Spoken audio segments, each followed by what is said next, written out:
Hello to another episode of Sheffy's Sandbox. I had done the like a podcast diary every day of the Ecstatic Force Festival. Well, I have come across another muse of sorts. Um, Podcast guest Chelsea Sherman from episode 57. She is doing a 7-day self-portrait becoming an archetype challenge. And so I have done that. And rather than listen to all the do's and like, I need to do this in order, etc., I am trying to just be a little bit more in the moment, a little bit more spontaneous, and get these episodes out there. And because I sometimes I have something to say and I want to share it with you. Because perfectionism does not always serve me well. Guys, I have an interview that I've been working on, holding on to for about 2 months now. And I feel bad about it. And then I don't at the same time because I got tired of yelling at my family every time because I work part-time. And so I'd get home thinking, okay, I'm going to work on my podcast. Well, my kiddo, she's an only child, wants lots of attention. It was just infuriating. Like, okay, I've said a million times over, I'm busy, I'm working on something. You know what you're supposed to be doing because it's the same every day. And anyway, I decided that the podcast could wait and I would find time for it in the crevices, right? The gaps, the pauses between the other life that happens all around me. And oh gosh. So to illustrate my point, how different this was, my husband and I and my daughter, we had finished eating supper. And so instead of me rushing off to my office to work on a newsletter or a podcast or some social media post, whatever it was, I was just sitting there, kind of letting a pause develop to let him know that, if he had anything to say, I didn't have anywhere else to be than right there with him. And he was like, aren't you supposed to be podcasting or something? And I was like, no. So anyway, guys, just to let you know that because there for a while I wasn't working except 1 day a week, and now I've gone back to working part-time. I've had a lot less time. And these interviews that I have with people, I'm taking a lot more time. I feel a lot more responsible, like I need to, because these are things that they might refer back to or have other people listen to, right? So I feel like it needs to be good. It needs to be good. I need to take out all of my ums and the word fillers, etc. It needs to have a nice flow. I need to have all of the links in the show notes perfect, etc. So it has been nice with the Ecstatic Force Festival raw and uncut episodes. And then now today's episode where I'm not going to care. I'm not going to go back and edit anything out. It's just going to be me sharing from my heart. So, and that's the only way this is going to happen. Because like I said, if I have to try and edit, then it's going to take its place behind the episode I've been working on for the past 2 months. All right, so let's go back to where I was saying that from episode 57, Chelsea Sherman was on, and she is now running a 7-day self-portrait challenge. And I loved that. So I woke up with an email in my inbox, and I don't think this is giving too much away, but she said to take a picture of yourself holding a meaningful item.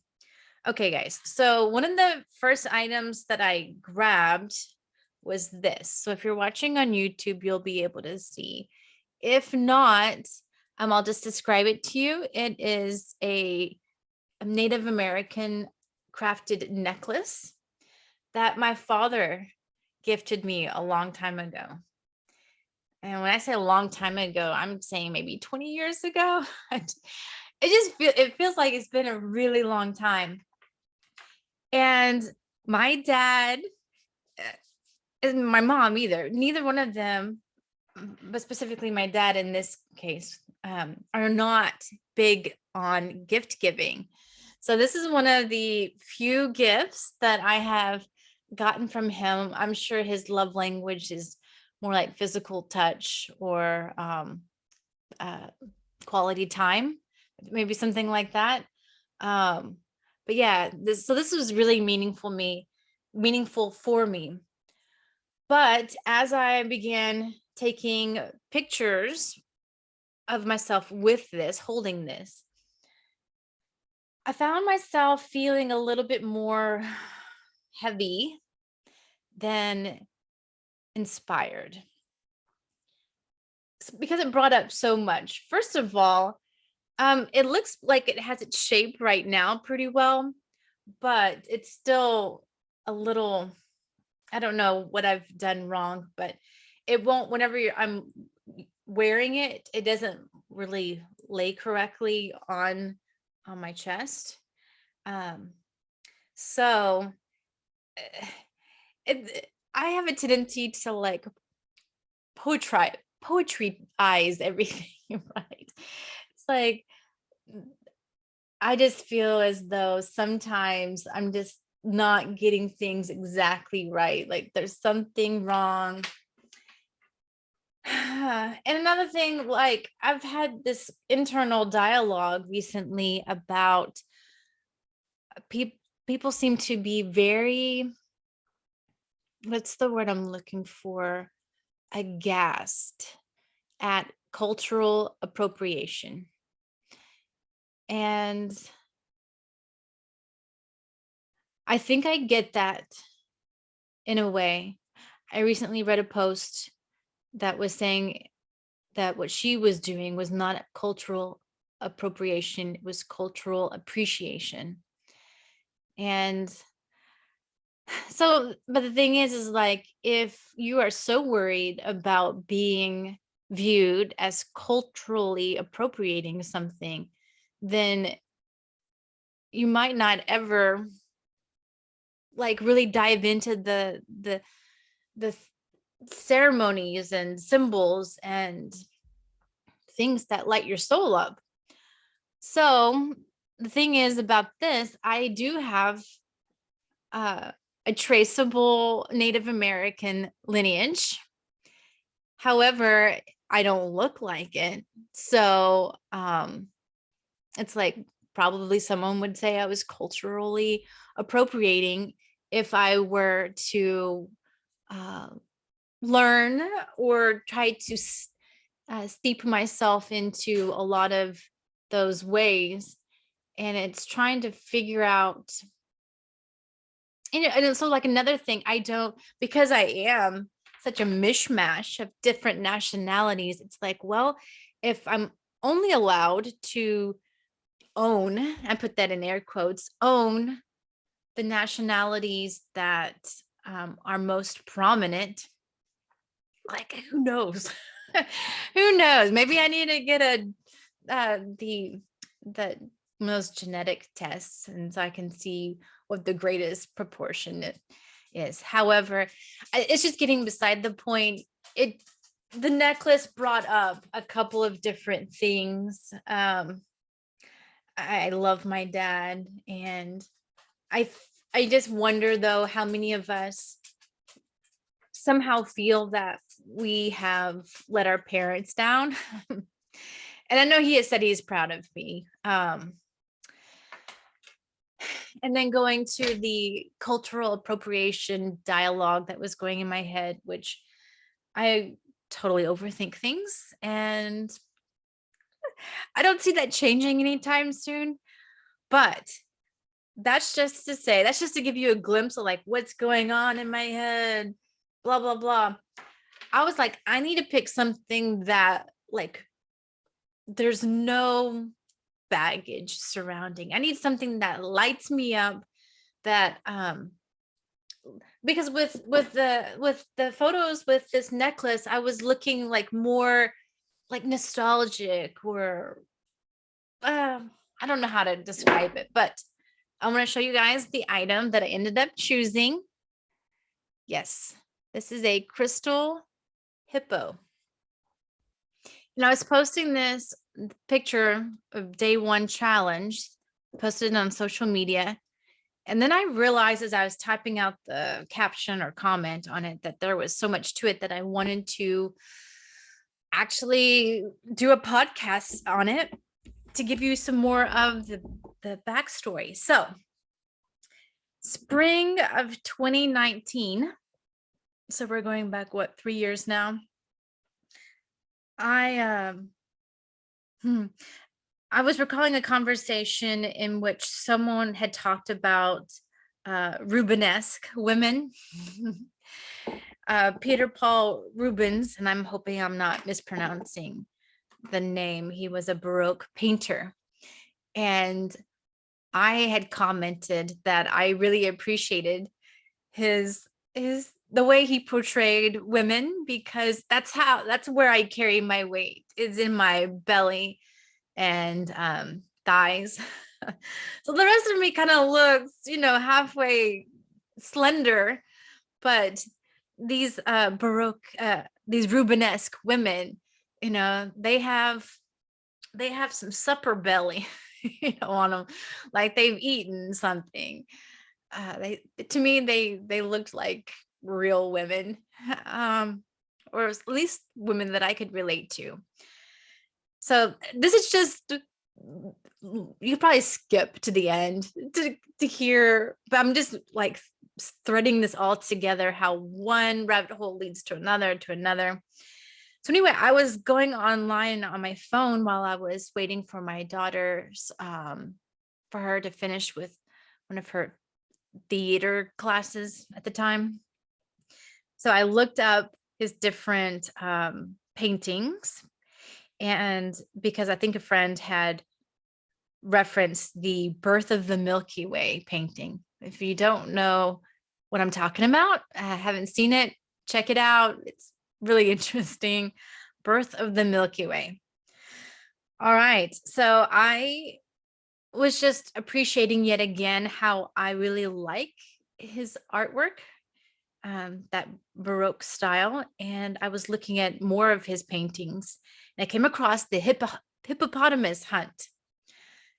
And I don't know what caused me to do it, but maybe I just had time. I went onto Wikipedia and looked up hippopotamus. And guys, it is freaking amazing.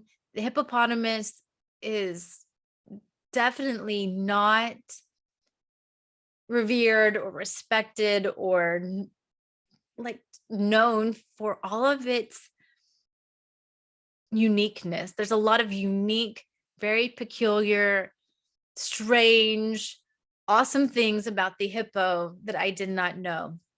And so I just kept reading, and like everything was like really awesome. One of the things that I had read is that the hippo is a symbol for like fierce maternal love. So I loved that. I had also read that there really weren't any social bonds that were noticeable between any of the hippos, except between a mother hippo and her daughter hippo. And that was just pretty synchronistic because, I mean, I only have one kid and it's a girl. And other people have reflected back to me that it seems that we have a pretty special relationship. So I loved reading that. It seemed pretty neat. So the hippopotamus, I loved it. And I was reading, that the hippo is very, very vocal. And so as I started reading more about hippo as a spirit animal in other articles, I realized, hippo is like probably one of my spirit animals. I know some spirit animals, or if you rather, you can call it a mascot, that come in your life for a season and then others are with you for a lifetime. And I'm not sure exactly quite yet if the hippo was for a lifetime or a season, but it stuck with me. And um, I'm just wondering how much to tell you. But in the Wikipedia article, it also talks about how the hippopotamus's vulva is very unique, and you can read more about it in there. But I think it was later that month or so. It wasn't that long afterwards that I had my one and only like epic journey with mushrooms. I don't know what they call it, but it's where you go through an ego death. It was that huge. I've called it on a podcast episode the best worst day of my life. That's another story for another time. Anyway, I just thought it was really interesting that in the midst of that, I recall myself saying that the secret to the universe is in the hippo's vagina. So I thought maybe I would get a kick out of that too. But okay, so we will fast forward about maybe a year and a half later. By that time, I had started listening to Gabrielle Ginter's podcast, My Leap of Faith, and she was all about crystals. And I hadn't really felt called to any type of crystals, really. But she had been talking about crystals, and then I had also been listening to the Soul Tribe podcast, and some of you may recall that they're sisters, and they're the ones that I had gotten my Akashic record reading certification from. I took a class from them for both levels 1 and 2. Well, I went ahead and signed up for level 1 class, not even having had my Akashic records read before. I just knew, I heard about it. I was like, I'm in. This is definitely something I want to be a part of. Like, the world would want to be a part of this if they knew about it. But while I was waiting for the Akashic Records level 1 class to start, I went ahead and booked a reading with the sisters. And you could either schedule a reading with them individually, or what I did is I did the dual reading. So both of them, they are in the reading, the Zoom call with you, and they have different styles, different ways in which they read your Akashic records. So Lucia is way more visual, like she sees a lot of things, and her messages are considerably more direct, perhaps is how you could say it. And with her older sister, Lorena, she has a lot more of feeling. So she can feel the messages in her body and has just knowings that come to her. And so it was really neat. I wanted both in that reading. And so these things are kind of happening at the same time. I was kind of asking Gabrielle, what type of gem shops do you recommend? I was on the hunt for a crystal hippo. Yeah, because by this time I had also started my podcast, and I wanted to be able to really open my mouth and be vocal. And yeah, so I was on the hunt for a crystal hippo. I had asked Gabrielle what her favorite shops were. I had started looking around. No one had a crystal hippo. But so So I'm trying to figure out what to say first, but let me just read to you an email I sent to Lorena and Lucia. It says, the day following my reading, in which y'all mentioned that my soul presented its soul contract in an outline form and showed you that my life was marked by bands of light and dark, I came across this crystal carved in the shape of one of my spirit animals, the hippo.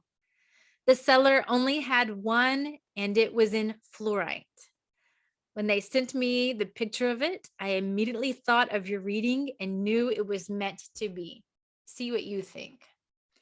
And I will post this on the website. But yeah, if you hold it up to the light, you can definitely see the bands.